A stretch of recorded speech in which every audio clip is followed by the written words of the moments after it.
Welcome back, Senator Bukola Saraki is still here with us to shed some light on why he wants to be Senate President. We'll talk about that a little more before we move on to our next matter. Well, now that we have, I think, two frontline leading candidates for that position within your party, when they then get to the Senate, the PDP becomes a factor.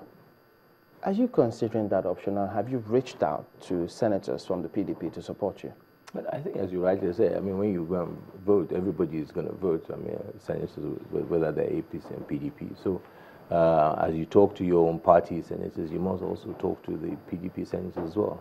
Because at the end of the day, you're going to be president of the Senate for the whole 109 senators, both PDP and APC. I think, you see, we must again begin to, and this is the attitude I have, that the election is not the end of the means. We're doing it for a purpose, to emerge as the Senate President, to be able to work and deliver and make Nigeria work.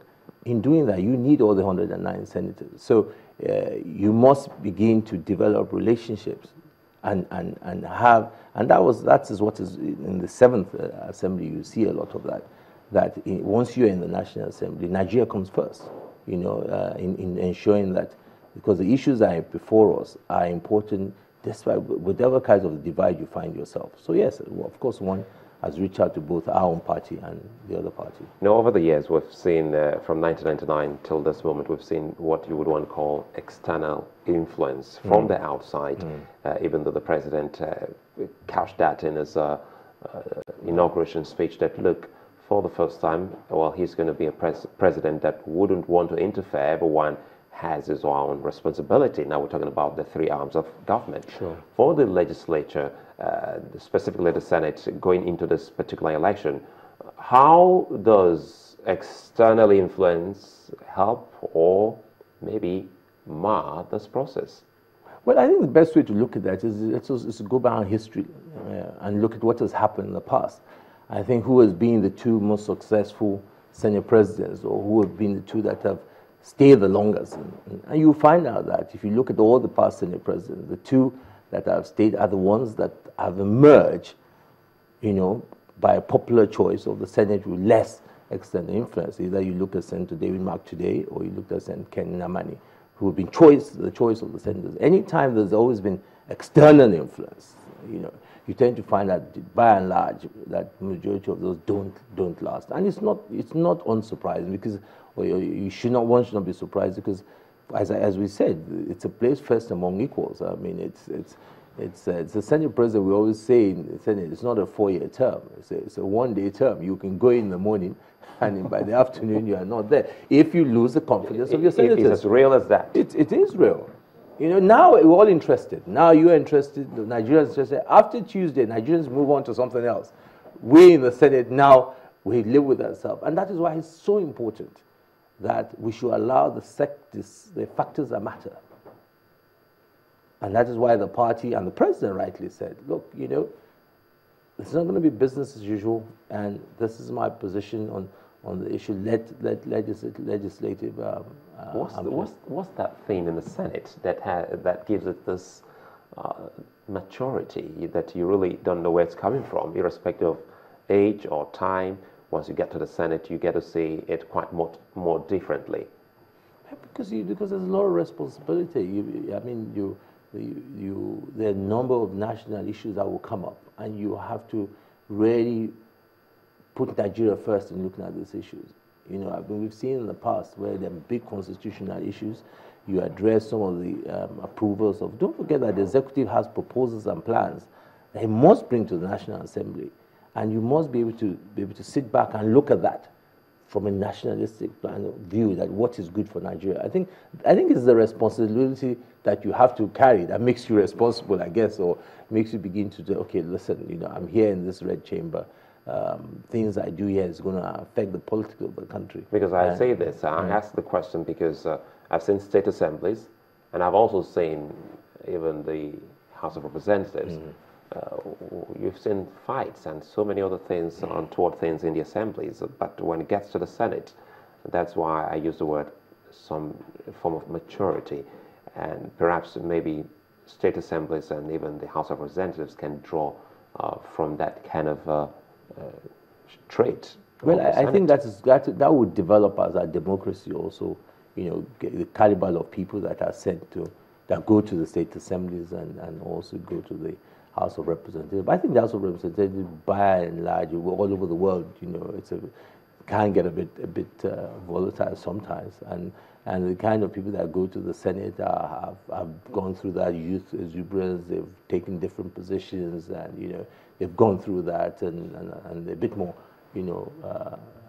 matured in their approach anyway to life, by and large, and in doing that, majority of those that are there. That is why the issue of leadership matters, because when you have those kind of stature of individuals in there, whoever leads them also must carry that kind of presence and that kind of aura to be able to lead that. And that is the truth.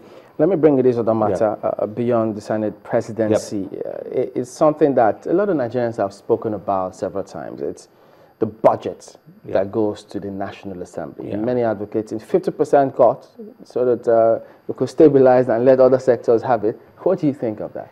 Well, look, there's no doubt about it that it can't be. We campaigned on a platform of it can't be business as usual. We can't be on a platform of change.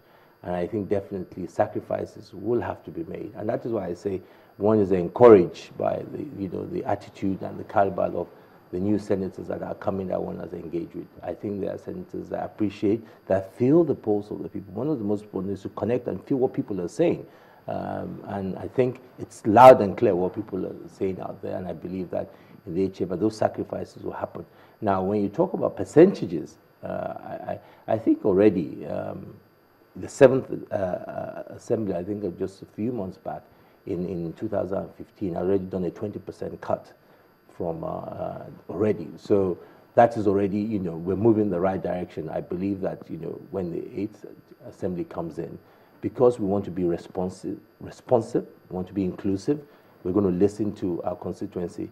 If our constituency are saying that loudly, what I can assure you under one's leadership, we will listen. I mean, that I can give you, because talking to the senators themselves, you hear that loudly. I mean, don't forget, 75% are new senators. So also they're coming from the public, hearing what the public is saying, and they must have campaigned on that kind of platform. So they know that, we all know that we need to make those sacrifices. We need to be more transparent in what we're doing here. We need to be more, as I say, openness. I think in the last 4 years, I think I would say that I'm probably I have one of the most active social media site in connecting with our people. And I see some of the new senators coming to, I have that attitude as well, to be able to, connect with their constituencies, let the constituency know what is happening in the Senate, the proceedings in the Senate, the activities in the Senate.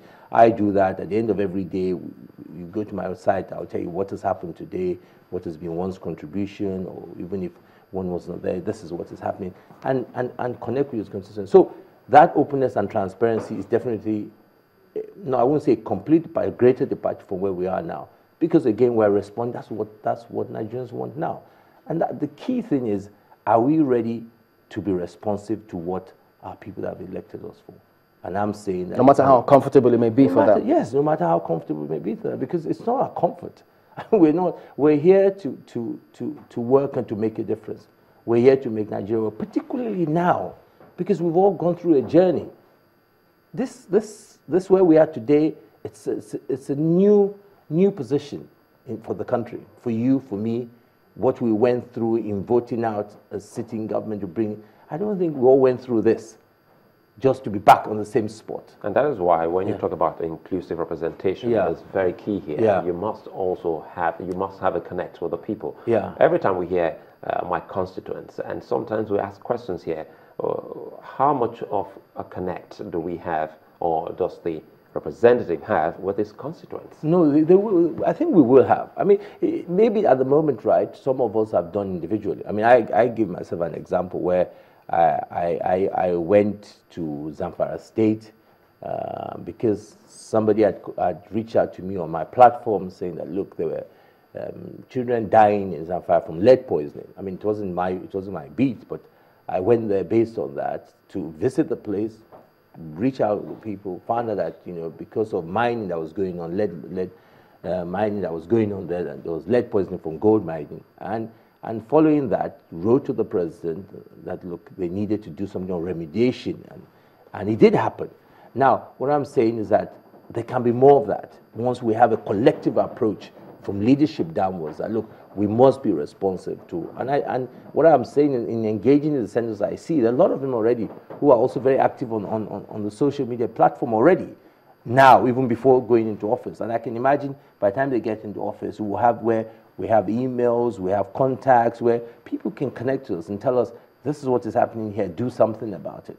And I'm confident with the attitude approach of providing the leadership that one can provide and say, look, I'm doing that already. Let's all buy in, and we must be inclusive and must be responsible. There's no alternative. There's no alternative than we have to do this. About the president's inaugural speech, political philosophers have gone through it. They've given different interpretations of what he said, but we'd like to get yours about that part where he says, I belong to no one, I belong to everyone. I'm good at many things, but I'm not good at reading. I think basically what the president is trying to reassure entire Nigeria. I think there were a lot of innuendos before coming to office, or not even him. Most presidents, people believe, when the president gets there, it's always a small group or a cabal or this kind of thing. Anything is just to reassure Nigerians that, look, I'm yours. I belong to all of you, to everybody. I think that's important because during the campaign, a lot of name calling and stigma are trying to be placed, and I think it's important. And I think what Nigerians should take away with that is the fact that the president is saying, I'm for everybody, I'm for all Nigerians, and in that process, I'm going to do and serve all Nigerians. I think that's to me, that's the simple deduction. Unless maybe you have something else, unless you have something else I don't know about, maybe you can tell me. But look, I think that's what is key there. It's reassuring to a lot of Nigerians to feel, oh yes, he's going to serve.